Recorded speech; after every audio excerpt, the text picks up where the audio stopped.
Valorant's been on my computer for a very, very long time. A lot of changes and updates have been made to the game, so I want to find out if the Phantom still makes a difference to the Vandal, or if it makes more of a difference. So I took a close inspection to see if one gun might have had a secret advantage. It comes down to aiming and recoil, what character you decide to play, and how well do you know your gun. Okay, let's go. I haven't showered today, if you can't tell. But here's what the Vandal spray looks like. You know what I mean? That's me not moving it. Here's what the Phantom spray looks like.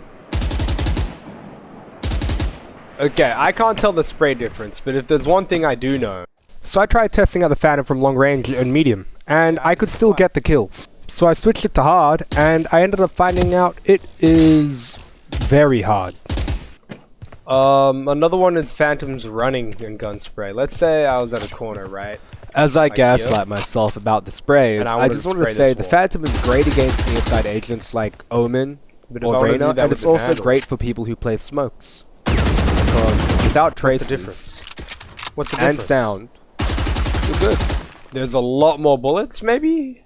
Here's my hypothesis before rank.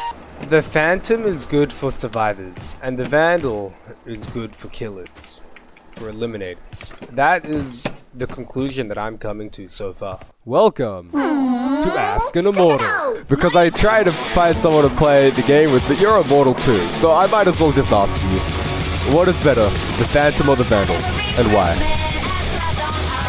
I mean, the Phantom is better just because it's more consistent, but I think most people like the Vandal just because it's like, it feels better. Like the one taps, they're crisp, you know what I mean? Exactly, so for the better player, use the Vandal, but for the better gamer, use the Phantom.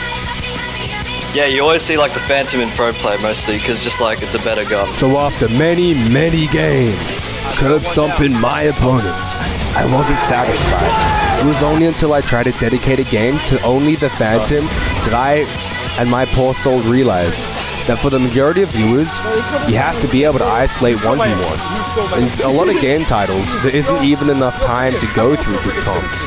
So at the height of Valorant, you have players with solid fundamentals of how to play as a team. They only have to calm the important stuff. But in Silver 3, your best bet is just being able to play once. It works consistently because, one, your opponent struggled to head tap. This is an area you can easily get an advantage on in the lobbies if you just play DM in the range before you play. That also means healers like Sage and Sky counter poo aimers. 2, the chances of your refrag when you're dying is very slim. 3, without a consistent team, you can't expect a well thought out 2v2 situation. My conclusion, play Phantom when it makes sense, otherwise warm up and default to the Vandal.